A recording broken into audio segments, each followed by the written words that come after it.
Okay, so I'm going to talk about social media to drive leads to your website. Y'all know what a lead is, right? And I say y'all because I was raised by a Southern nanny and a grandfather that was from South Carolina. So Forgione is going to say y'all once in a while. Okay, now, who knows that leads are very important to your business? Okay, without leads, guess what you are? You're a hobby.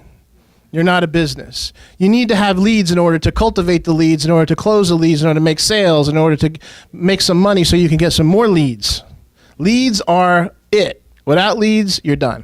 Okay, so we're going to use social media to drive it. But remember, before you do any marketing, from what anyone here has talked about, you better make sure that your website has been tested and the technology on the website is what? Working and implemented and able to collect these leads that are coming into your website. And don't just put up a website and hope for the best. You have to alpha test it, beta test it, launch. Okay? All different ways. Have your friends and family. Don't tell them what kind of business you're in. Have them go to your website through social media channels, through whatever, and see if they can break it. If they can break it, you're not ready. Okay? Because you're going to waste money. All right? Minimum requirements for social media marketing to work. Now, I have over 500 clients now, and I've worked with companies from $500 million a year all the way down to startups. So this isn't book learning. This is street learning that you're going to get right now, okay? Just like all the other ones, they all got street learning. They have experience. Now listen, you need to have a specific offer as a landing page to land people on when they come from social media. Don't give them the whole store. You confuse people when you give them the whole store, and you don't want to promote more than one thing at a time, okay, in any advertising. You want your website to be responsive. Maureen already went over that. You want to have contact forms. She already went over that. A little thing that I like to put on contact forms that are on the landing page is a little checkbox that says, would you like to sign up for our specials and offers? Have it checked by default. And then that immediately puts them into an email list that has autoresponders, which we're going to talk about next week, okay? Have a high value offer in exchange for their email on the website. Email notification signups, that means things that are happening in the business, offer specials. Clickable phone numbers. If your website doesn't have a phone number that they can click, and somebody using a mobile phone can't click it to call you immediately. They have to remember, go back to the phone screen, type it in, remember, go back to the phone screen, type it in, and they ended up calling some porn site by accident. All right. By the way, is everybody here over 21? Just want to make sure because I get a little randy sometimes. Okay. So clickable phone numbers and analytics.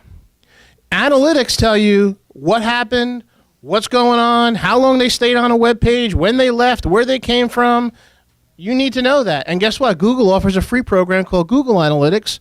I don't make any money from Google, but it's a great free program. You can't beat it for free, and it tracks everything, including demographics now and sales if you have a shopping cart. Okay, social media reality check.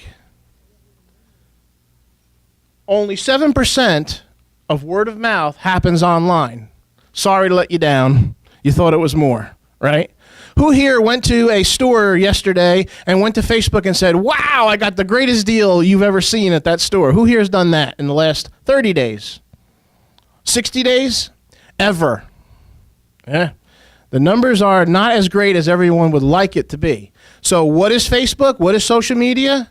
It is a bullet in your gun of marketing, right? It is a plate that you're spinning in marketing. I don't know how I can put it. It's part of the marketing mix, but it's not it, okay? It never will be it. Don't be it. Who here had a Friendster account when Friendster first started? MySpace? Come on, I can tell how old you are by looking at you. Okay, MySpace. No one had Friendster? How about Hot or Not? That's when it all started, folks. Okay, so don't, but you remember Hot or Not, right? Don't just think of social media marketing, think offline marketing. So when you're trying to develop leads to your business, make sure it's a strong mix of everything. Okay, now, many companies, this is their idea of social media marketing. Ready? That's their idea. They put up what they ate for dinner. That's my dog Joey, by the way. He's beautiful, isn't he? And You have a lot of this, right? Don't you see a lot of this from companies? Things that are nonsensical imagery, things that don't make any sense, that's nonsensical. Things that are not relevant to the product or the promotion that they're trying to get your attention on, and it's ridiculous. Okay, it's interesting, but stay away from it. It's not good, okay? Before you do anything in marketing, especially social media, you have to have, what was the first word I said today?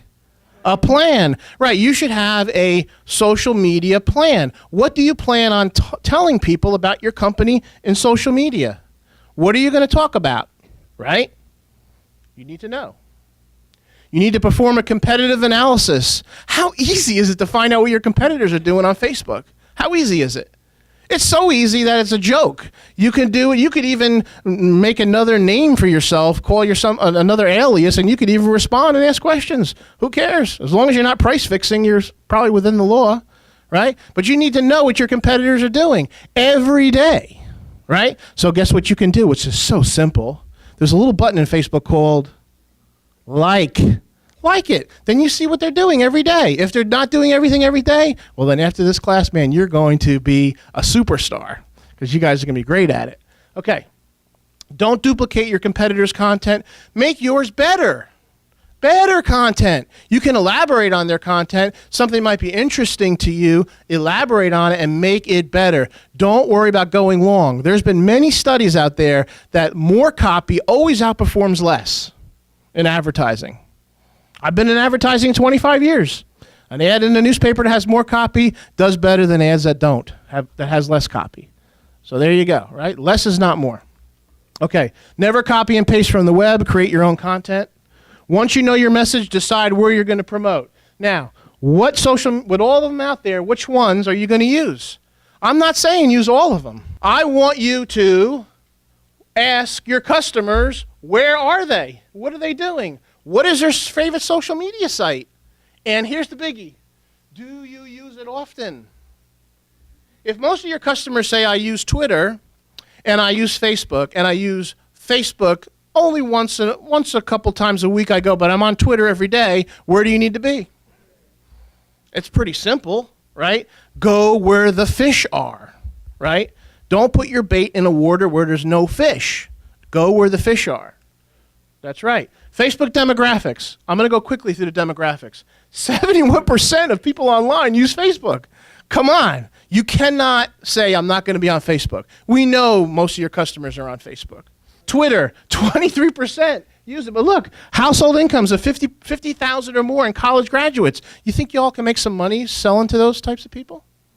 Yeah. In fact, the more money they make, the faster they say, yes. That's right. That's right. Instagram. Anybody here have an Instagram account for your business? Okay. You will though, right? You're gonna. If I see you next Wednesday and you say you don't, I'm not letting you in. Okay? Simple as that. Now, here are some basic rules. Consider social media as marketing. It should bring a return on engagement. Okay? If you're not making money from social media, you're doing it wrong. Retweak, retest, repost. Okay? Do everything ethically possible and post 3 times a day. The feed gets buried. You need to stay at top of mind. Okay? You need to do things often on Facebook. Your business presence should always be professional. Don't speak of your personal life unless that's in your wheelhouse and that's your plan to do something like that. Don't include photos of people or you that put you or your customers in a bad light. Stay away. Now, my father used to own a bar for many years, and this was a major thing in a bar ownership, and you'll all know this. Don't talk about politics, sex, race, or religion. Don't do that on social media. If you think you are crossing the line, guess what? You're crossing the line. That's right. Don't do it. All your posts and imagery should be created with sharing in mind. So try to use images that you put your domain name at the bottom of them, so when somebody shares a photo with a friend that they don't know you from Adam, what happens? Word of mouth. Right? They just posted that for you. They just spent the money for you. Right? Their own money, their own time, because time's money, right? Use professionally created images for your branding. I can't tell you how many Facebook pages I've been to, and I wonder, where am I? What is this site about? Is this a business page? Is this a personal page? Get a professional to do your website, your Facebook presence, your Twitter presence, so it looks branded like your company. Okay, now I'm going fast. Okay. Tie in all your online content. So, who here blogs? Wow, I got 3 to say yes. I used to get none when I said, what's a blog? Okay, a blog, you know what a blog is? Who here has a website? Okay, who has WordPress? Okay, who doesn't have a blog? Raise your hand. Let's do it that way. Who doesn't have a blog? Okay, can you get a picture of all those people, please? Okay. You got a blog. Blog once a week. Blog once a month. I'd rather you be consistent than not do it. So at least say to myself, okay, I'm going to write a little blog article once a month about my company, but the blog post will be, how will it benefit my customer? It is customer-centric, not company-centric. Sorry, no one cares about you. No one cares who you are. No one cares anything about your history, where you're from, nothing. They only care, and this has been true since advertising started, what's in it for me, right? If you can't promote that, if you can't show me that, I'm gone. And if you can't show me different ways to use something that you're selling, I'm gone. So it's no longer, here's a widget, like Judith was saying, here's a widget, buy this. It's, here's a widget, you can do this, and this with it, and you can also sell it if you want to, or you can, turn it inside out, and because you're giving them new ways of using it, you're giving them information, you're telling them maybe the history of the widget if they want to learn it. But you need to be more transparent with your products and services and what it's about, more than I'm great, okay? If someone responds to a post, respond back fast. You put something on Facebook, someone says something, and you don't get back to them for 3 days, c'est la vie. They're gone. They're probably not going to be your customer anymore unless it's your aunt or uncle or something, right? And then they're going to be mad at you. So don't violate the terms and conditions of any website, any Facebook site, Twitter, whatever. Read them. We're going to go over advertising on Facebook because I don't got much more time. Who, what, when, and how much. Notice how much is much bigger. Okay? You're going to need some money. Who's got some money? Good, I'm going to hit you up for a loan on the way out. Okay? So here, what is the demographic of your best customer? So who here has been in business for more than a year? Raise your hand. Keep it up. 2 years, 3 years, 4 years. Okay, great. Now, if I asked you, what is the average age of your customer, income, marital status, what kind of car do they drive, where do they live, what kind of house do they live in, when's the last time they bought Lemon Pledge at ShopRite, would you know that data? A lot of it. Okay. You need to know all of it, or else you're failing in business now. There is no reason that everyone here should not know exactly who their customers are. And there is databases out there that are so cheap, it's almost like 6 cents a name sometimes to figure out who your customers are. We call it cloning. You give your customer database to a reputable company and they tell you your customers are white, 25 to 50, this income, with this many kids, they have a dog, they have this. And now you know when you advertise, what? Don't promote the people that aren't your customers. Do things that they're going to like. It's kind of simple, right? I mean, come on. And once you realize who your customer is, you'll never waste another dollar in advertising, because when somebody comes and tries to sell you something that you can't use, you could say, tell me your customer, your demographics of your readership. And if they can't produce it, there's the door, okay? You need to do this. You do this on social media. So you also do this because when you advertise on Facebook, Facebook gives you the ability to target these people. Scary, right? Okay. Now, I'm going to give you a cool way to see if you've been targeted. When you go to Facebook later, not now, and you see an ad in your news feed, there's a little arrow that drops down that you can drop down and see, says, why am I seeing this? Right? It will tell you why you're being targeted. It'll say you might like this, you might like that. And guess what? If you're a lot like your customer, what? You got to do the same thing. Do the same thing your competitors are. So that's why you sign up for competitors' information. Now, what? Create informative, impossible to resist content. Solve a problem for someone. Do you ever see these Facebook feeds in your news feed? he opened the door to his, after coming back from Iraq, and what happened next, you will not believe, right? And you click on it, okay, you got it, you know, he had a party, you know? So you need to engage people, okay? Now, I'm gonna go, now, how much, you need to set a budget. I only have about 3 minutes, so I'm gonna go quickly. 2 tactics to consider: custom audience and boosted post. Now, custom audience, have any of you all done this yet? Okay, so custom audience, you create an ad for Facebook and an image ad. You upload a list of your current emails of your customers or phone numbers, and they will only see the ad. No one else. But if you check the box for lookalike audience, everyone that is in their profile specifications will also see it. So Facebook will do the work for you. And they know, because we have ways of knowing where you are, okay? And that's what they do. They say, they know, this person said this person liked this person liked this, so did this person, also show them the ad. How cool is that? That's very cool. And you could set a budget as low as $50. You could do $5 if you want, and you pay per click. Okay. You can also build audience from the people who visit your website with a pixel. They give you a little bit of code. Somebody goes to your website, Facebook grabs that information and creates a list for you, and then you create an ad and it displays to those people. So only people that have been interested in your website will see that ad. No brainer, right? I mean, this is digital marketing at its finest, right? That's how you go to a shoe store and then all of a sudden you go to Wikipedia and you see an ad for the same shoes.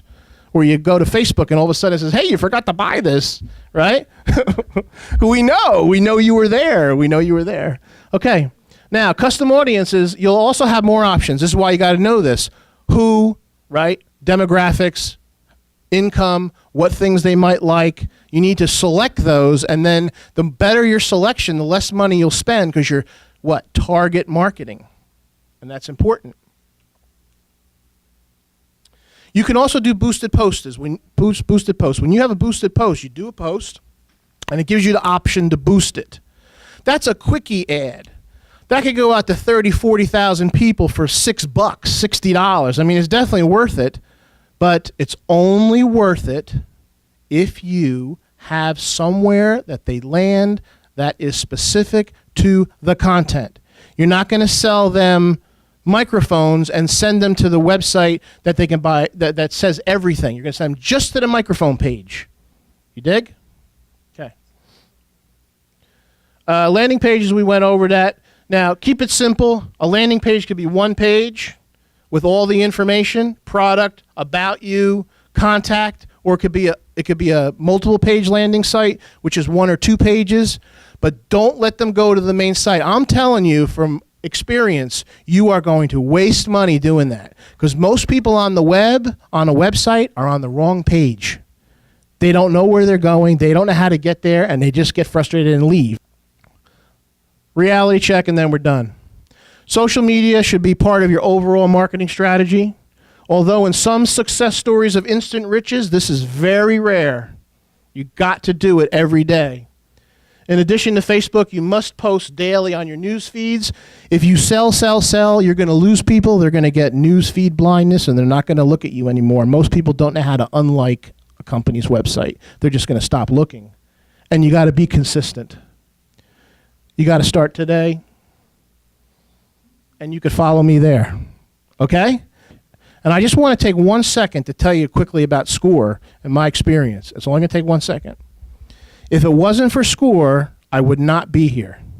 I definitely suggest that you all get with a SCORE member and do a counseling session as soon as possible. Even if you think you know everything, you don't know everything. These people have been in business for so long, they've forgotten more than you'll ever know.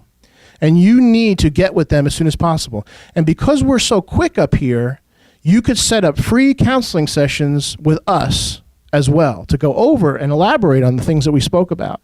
But I owe SCORE my livelihood. I owe them my family. I owe them everything, because if it wasn't for them, I would just be some actor looking for work in New York. You know what I mean? Okay? So please try to get with SCORE as soon as possible. Thank you for listening. Enjoy.